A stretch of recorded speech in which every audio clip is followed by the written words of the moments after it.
sapat ang awit na walang puso.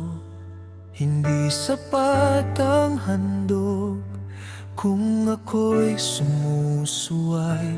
Hinanap ka sa templo, sa altar, sa ginto.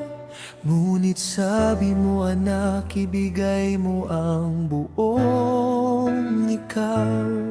Sapagkat ang nais mo'y hindi ang aking yaman, kundi pusong nagmamahal at sumusunod.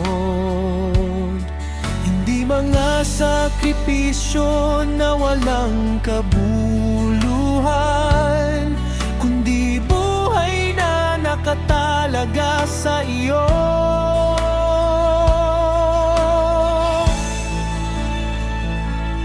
Mas mabuti ang pagsunod sa iyong salita kaysa sa mga handog na walang pagsisisi.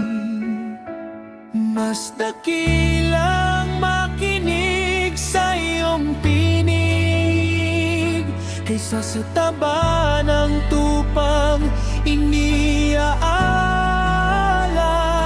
Panginoon, turuan mo akong sumunod, hindi lang sa salita kundi sa gawa.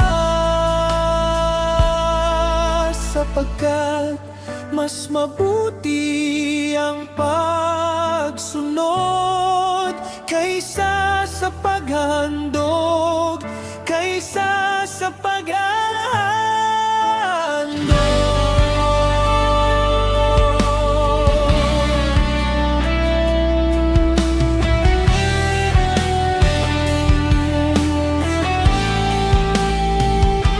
Katulad ni Saul na nagbigay ng dahilan, mga handog ko'y para sa'yo, ngunit puso'y malayo. Pinili ang sariling daan kaysa iyong utos, ngunit ikaw, O Diyos, tinitingnan ng puso. Hubarin mo ang maskara ng relihiyon, wasakin mo ang altar ng pagmamataas. Ang nais mo'y pagsukong tunay at totoo, pusong durog at nagpapakumbaba.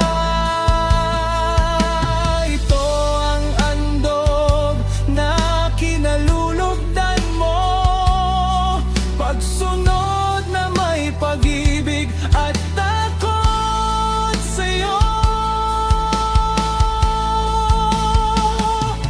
Mas mabuti ang pagsunod sa iyong salita kaysa sa mga handog na walang pagsisisi. Mas dakilang makinig sa iyong tinig kaysa sa taba ng tupang iniaalay.